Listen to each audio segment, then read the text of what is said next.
deal. I'm not a speaker. I'm a singer. So everything in me right now is like, yeah. Okay. So so if you don't mind, I'm just gonna sing first, and then I'm gonna feel more relaxed, and I'm gonna feel like you know me, and then I can know you. And just so you know, I hang out with people your age all the time, so I think I'm your age, even though I'm not. Okay, so I run a music school of up and coming artists, and they're mostly your age. So honestly, we're friends. You just don't know it yet. Okay, so there you go. And is it going to be any kind of trouble or anything if I take off these shoes? Okay, great, awesome. All right, thank you. I'm just thinking that pedal's not gonna, it's gonna slide underneath, okay. Oh, I can feel the nerves, you guys. I'm not a talker. All right. No more weary, teary eyes, just sunny skies.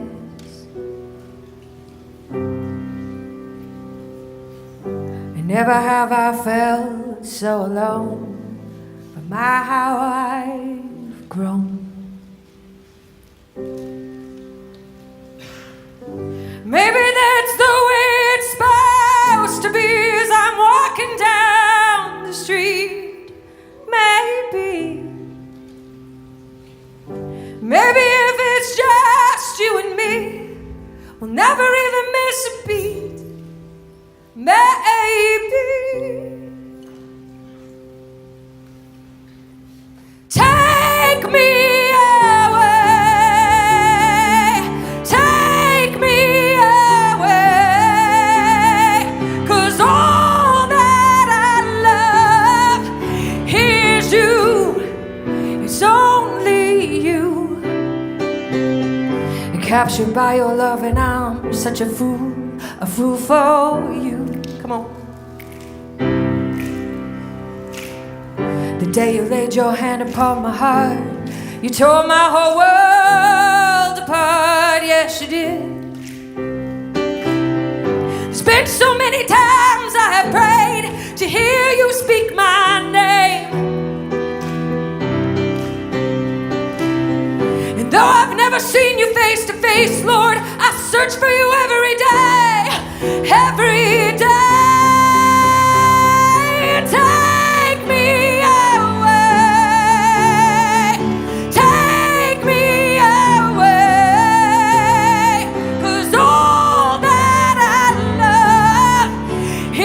you, Lord, it's only you.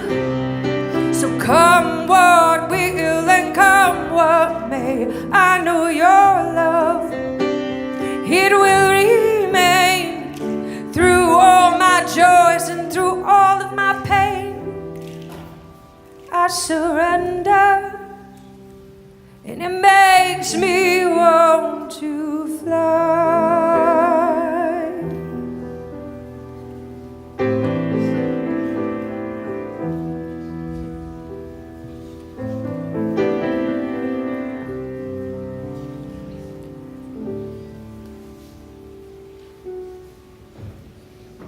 Take me away, please take me away, 'cause all that I love, Lord, is you, it's only you, it's only you. Oh, take me away, take me all that I love is you, Jesus, it's only you.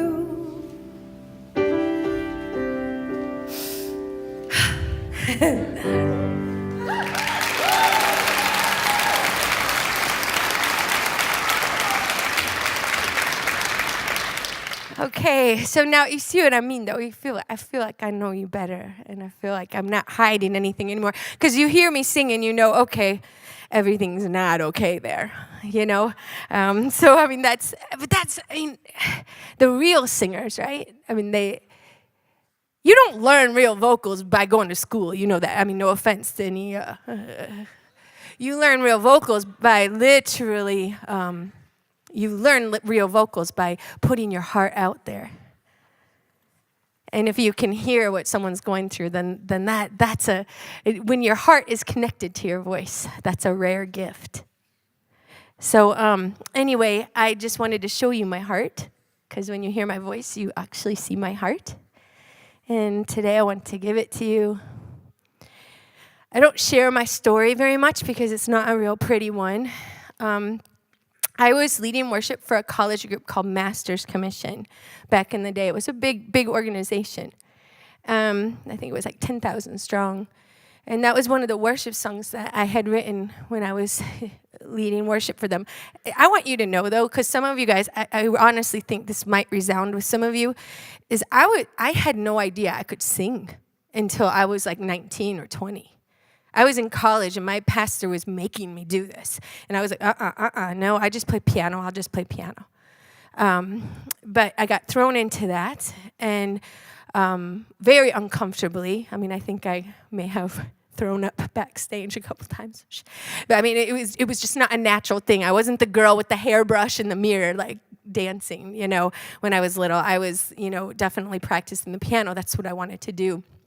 So I definitely got on that stage reluctantly, but what happened is I got married, you guys. I know here's where the story goes. Whoop, whoop, whoop. You know something's going to go wrong, because I got married at 19. And, I mean, he was, like, awesome. His hands were up highest in the youth group. And he was like super passionate. And I came from one of those like super uber charismatic churches where you like worship for like 5 hours straight and you sing like the same line of the song over and over. And for some reason that's okay, and it's not. So anyway, it's not good songwriting, just so you know. Okay, but that's where I come from. Okay, so like it was glorified to be very passionate. But what I did not understand, and I don't want to forget my people behind me. Hello. I'd be sitting back there if I was you. Okay, so if I just want you to know that anger and passion can be very close cousins. If you are going to marry someone who's quite passionate in their faith, can I please ask you one thing? Girls and guys, because as I traveled, I did 2,000 gigs in 10 years, had 2 Grammy nominations, and at first I started talking to just girls. But then as time went on, I realized that this is not a girl thing. Guys started coming up to me and saying, do you think this doesn't happen to us? And I'm like, you know what, you're right. This is what I'm going to ask you, though. If you are going to marry a passionate soul, which I'm a passionate soul. I love passionate souls. My whole school is full of passionate souls. But did they get the bump on the cell phone from throwing it or dropping it? And that's what you need to ask. Because throwers become hitters. Okay? I married a wonderful, awesome person with a big anger problem that came home with him for the next 7 years, and I made a home behind a piano, dealing with it the only way I could. I couldn't say, I'm being abused.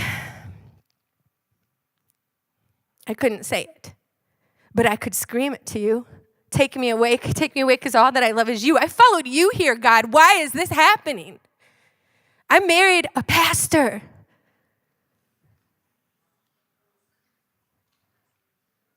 But it's not, I mean, a young pastor. I mean, we all make mistakes. This is humanity.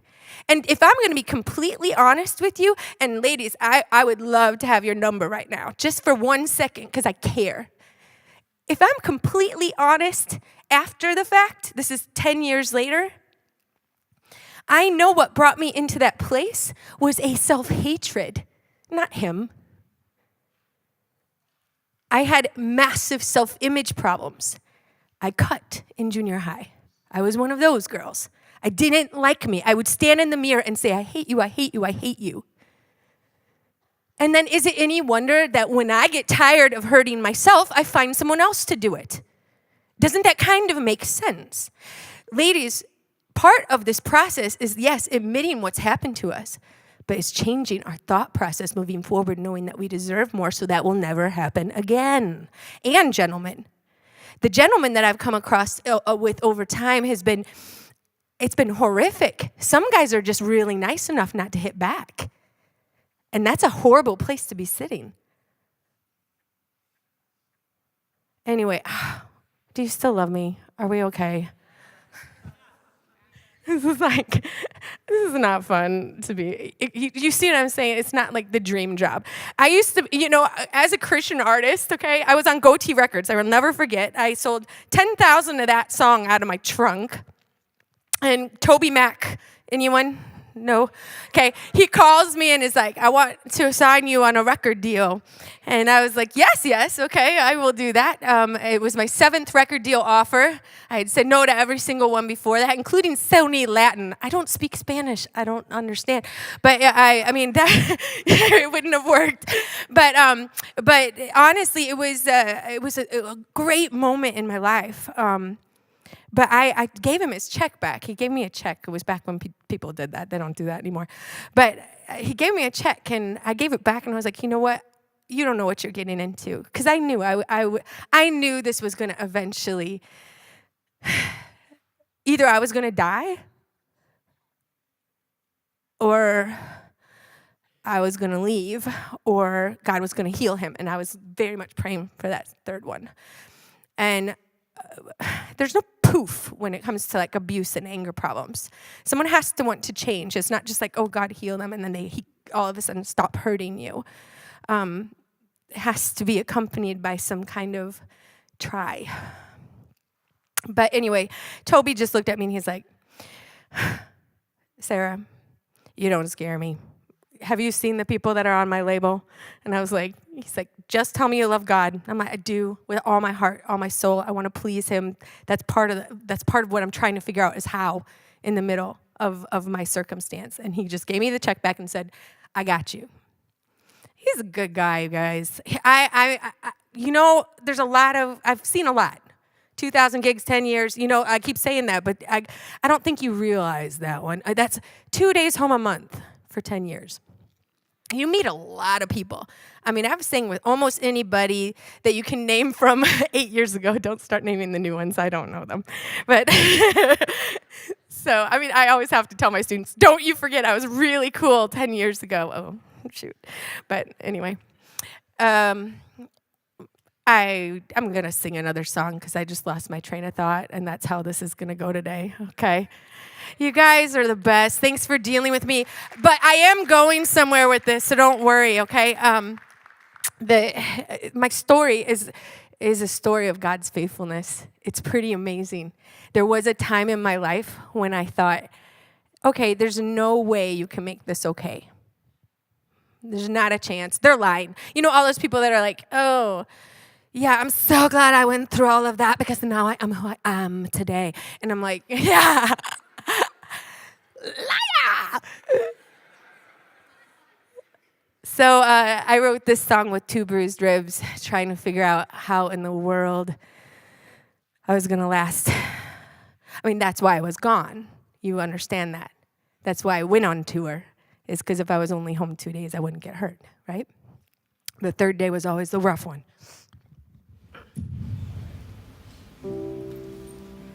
Slash played on this album. That's a cool thing, huh? All right.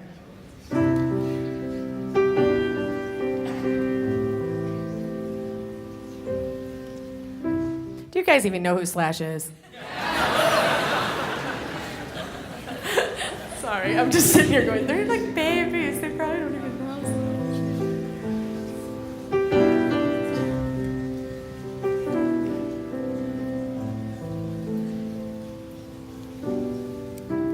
At about midnight, I'll call.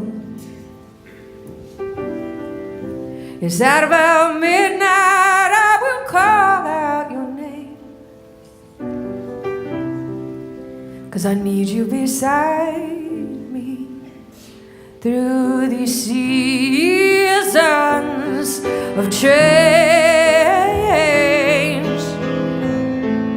So at about midnight, awaiting this dawn, Yes, I will find contentment, Lord, singing out your songs. And here in this valley, though the shadows blind my way, yes, I know that you are with me where the past meets today.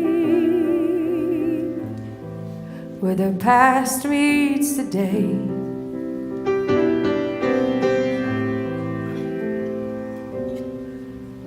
And seasons they come and they go.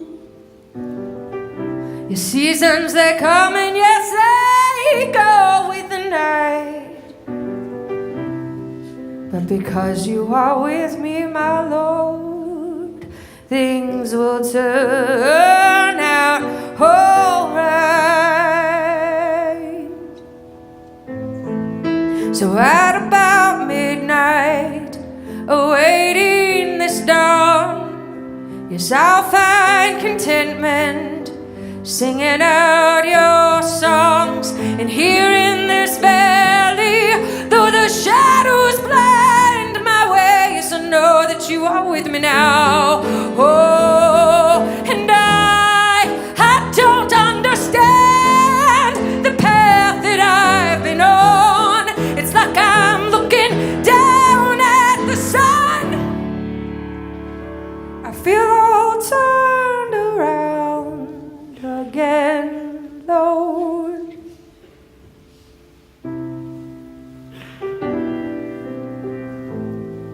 I feel all turned around again sometimes, yes. But oh, and at about midnight, awaiting this dawn, yes, I will find contentment, Lord. I'm just screaming out your songs. And here in this valley, though the shadows blind my way, yes, I know that you are with me now, where the past meets today.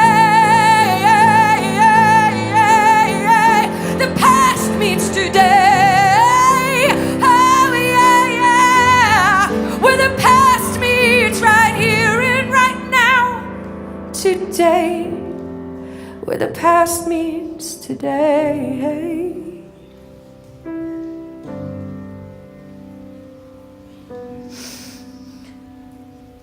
Just take the whole world, but give me Jesus. You can have my whole world, yes, but you gotta give me my Jesus. You can have my whole world, but please, please give me my Jesus.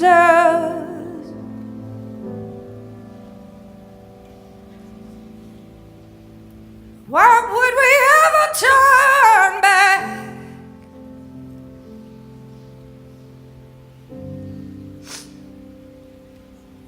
No more turning back.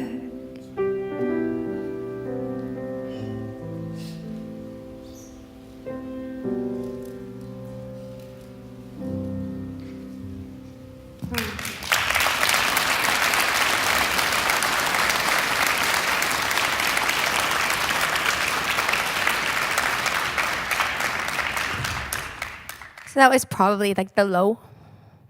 And I have so much more to tell you, and I'm going to. But it's going to be like a musical journey, really. If you want to come on Saturday night, I would love to have you. You'd be my guest. It'll be like my living room, okay? And all you're going to feel is loved. Because you are. Not just by Jesus, but also by me. I want to introduce you to someone. And this is everything you need to know. I stood and worshiped in the middle of my circumstance. At about midnight, Paul and Silas prayed and sang hymns to God, and the other prisoners watched. That was my mantra. That was my life being. That was what got me through. I stood on stages and I sang out to God. I was honest with him in the middle of the circumstance, the only person I could be honest about it. And I knew that just like Paul and Silas, when they were in their prison, I was in the middle of mine. And I was choosing to worship God right in the center.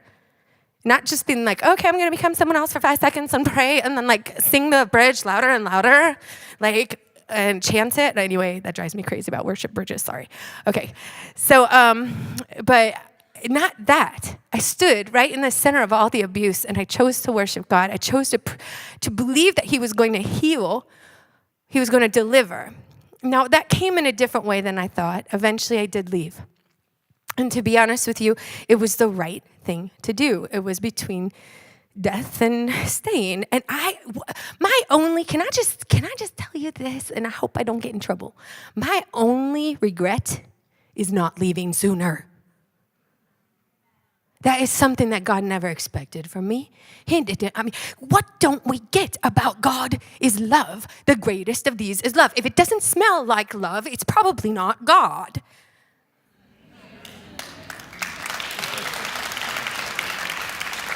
That goes into every area, okay? But I want to share with you what I think payday was. I think God saw me in the middle of all this trying to honor him because I didn't know how, and he's up there going, just leave already! But, he was patient, helped me get through. And at the end of the day, I wanted you to come up and share this with me. Okay, so this was after being gone from this for 3 years. I was touring in Sweden. I became a top 30 artist in 5 very small countries. I still have a small head, don't worry. It was Sweden, Norway, Denmark, Finland, and Holland. So this is my husband, Jonas. Swedish Jesus, yes. So I met him at a show in Uppsala, and he was the really cute piano player in the opening band. And I noticed he didn't have a ring, and I put my he stood in line for 4 hours. That was very nice of you. She was like a total rock star. She was probably the #1 Christian artist in my country, and I'm like, I'm gonna go see Sarah Kelly, and I got her autograph. I was like freaking out. I was like the little bit creepy fan who waited too long at the end of the line. No. Because I just kept watching him go to the back, and I was like, oh, cute guy's going to the back. Cute guy. Oh, we're going to get to talk a little bit. So it was a good plan. So I gave him my email address. Now, this is where, guys, you need to listen up, because this is like lesson time, class in session, okay? Like, this guy got my email address. Well, back then it wasn't texting, it was, I'm really old. Okay. Some kind of instant messaging. He's a computer guy, I'm not. Instant messaging, and he asked me, he's like 2 weeks into our like kind of cyber relationship, he's like, hey, I just want to make sure I'm not like a brother to you, And I'm like, nope, not like a brother, nope. Cute guy from Sweden, no brother. So, and then he said, because I would like to ask you on a date. Now, keep in mind, I live in Rockford, Illinois. He's in Stockholm. And then I said, yes, but I live in Rockford and you live in Stockholm. And he said, how's Friday?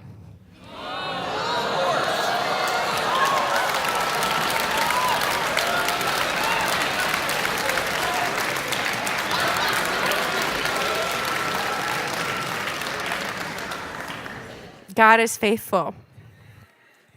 We've been married for 11 years. I have never once been afraid. Never once. Never once.